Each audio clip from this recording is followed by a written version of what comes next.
In all honesty, it is based on discrimination. I don't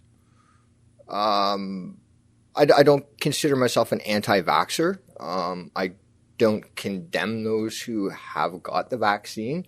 I don't think that we're getting microchips. I don't have these crazy philosophies. I do believe in freedom of choice. And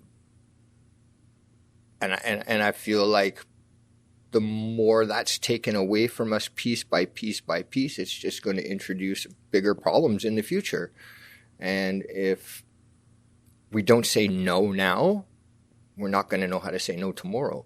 A few years ago, a man made the statement, "You people," and it virtually destroyed his career, Don Cherry, right? Mm-hmm. I want to know why now today that's acceptable. Yeah. I see people calling each other stupid and idiots, and I hope you die for not being vaccinated on Facebook. And it just makes my head spin on how sick everybody has become. That's the real illness here. Whatever your choice is, whatever the outcome will be for whatever decision made, I mean, we live with that. And for myself, that's okay. Warning, censorship. Warning, censorship. Sheila Gunn Reid for Rebel News, and I'm here with Dan Lefebvre. He owns Prima Tattoo Collective, and Dan is one of the small business owners who is willing to mind his own business while he's doing business, and he's putting up some of our incredible We Won't Ask stickers in his tattoo shop. They're gorgeous. They say that Dan does not discriminate based on age, sex, religion, race, sexual orientation, or vaccination status. And that's a good reminder that this is a human rights issue and a privacy issue. But in talking to Dan, he's got such an incredible story. I just came by to drop off the stickers, but I had to do a video with Dan. And again, if you want one of the stickers that Dan is willing to put up, you can go to wewon'task.com. Dan, tell us a little bit about your tattoo shop. First of all, let's let people get to know you, and then we'll talk about why you're willing to put these stickers up. We're 1,400 square feet, very open concept, as you can see from the background. Very open-minded people here, willing to work with anybody based on any background. We pride ourselves on giving back to the community, doing several fundraisers a year. Unfortunately, the government's kind of squashed our ability to excel at that this year. So, I mean, it's not just our small businesses that get affected by this kind of nonsense. It's people in need that also struggle and are affected as well. And, that kind of cuts deep to the bone. Yeah, I noticed when I was dropping off the stickers that you have thank you letters from the Bissell Center on your wall, thanking you for the thousands of dollars that you've raised as a small business owner to help people in need, people on the cusp, vulnerable people. Tell us a little bit about some of the programs that you support. Well, the Bissell Center, they focus on, addiction, mental health, and single-parent families that need help. They've recently opened a free daycare, helping struggling parents to, take care of their children while they work or attempt to find work. Their programs are phenomenal. We've raised hundreds and hundreds of winter jackets and sleeping bags for the homeless. That's a dire need. Again, unfortunately, because of mandates and whatever you want to call them, we can't really accept any outside articles to bring to them.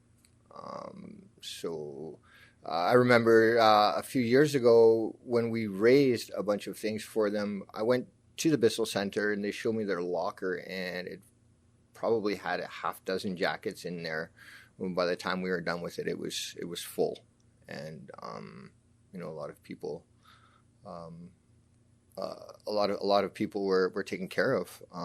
Other groups like Boots on the Ground, newly formed organization. They're out doing frontline work and helping these people. And it's hard to raise money and it's hard to raise funds to support our community and those in need, you know. Yeah, that's a great point, that with these constant business closures, restrictions, limits on capacity, it really hurts a small business owner's ability to give back to his community. And I can see that you care deeply about these things. And I wanted to ask you the real reason why I'm here, and I think we're going to be friends going forward.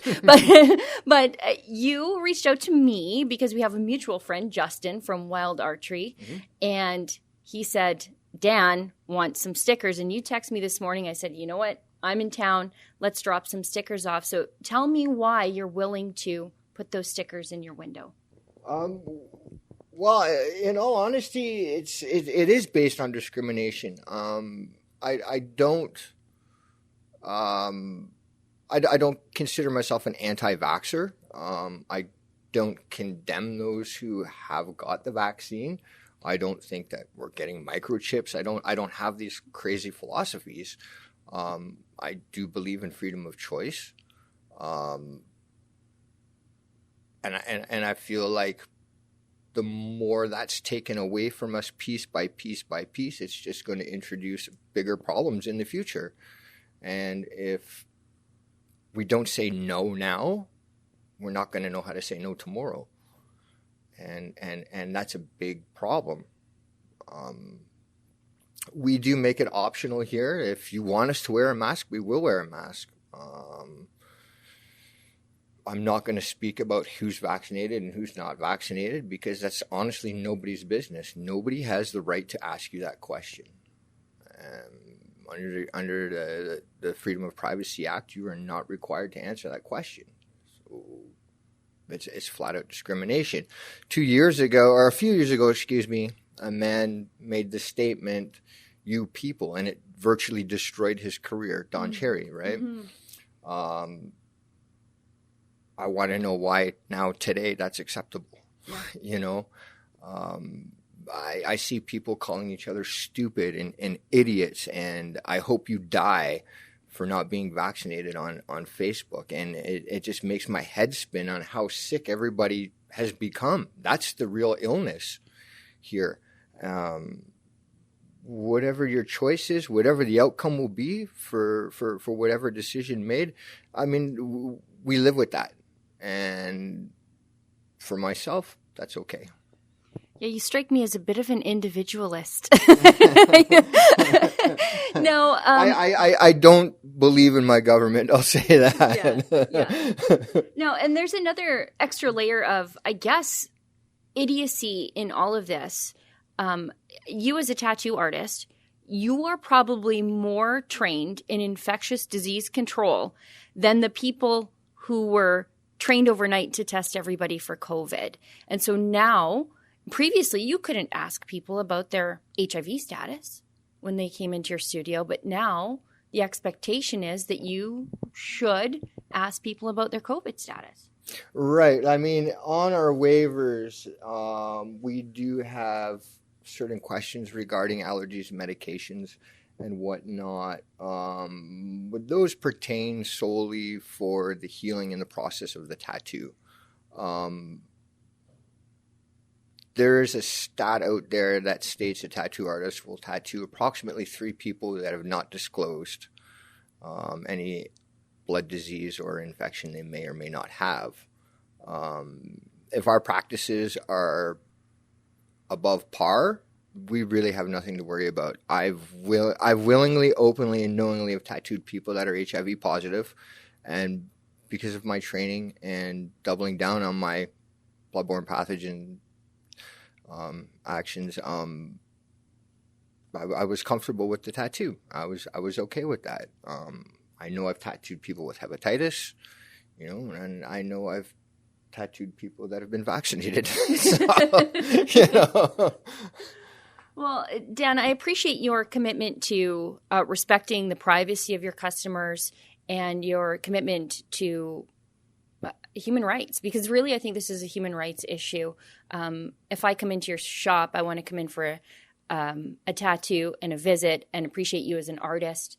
And I think, if our friendship grows beyond that, that's not for the government to force. And right now I feel like the government is forcing a level of intimacy between you and your customers and you that really isn't any of their business. Absolutely.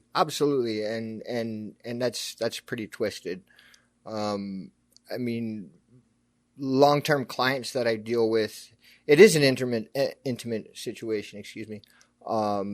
You really learn a lot about their life, what they're going through, and what it's coming down to. And the last thing they need is another question. That's really, honestly, none of my business. Well, Dan, I want to thank you so much for taking those stickers. You're going to put them in your window. It's going to be great.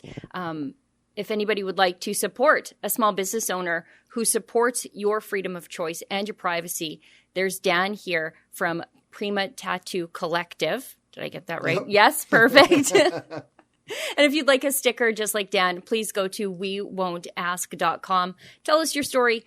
If we're able to, we'll send a journalist out to report on your story, and we'll make sure you get one of those fantastic stickers for Rebel News in Edmonton on Saturday morning. I'm Sheila Gunn Reid. It's great. If you'd like one of those fantastic We Won't Ask stickers signaling to the world that you plan to mind your own business while you're doing business, it's easy. Just go to wewon'task.com.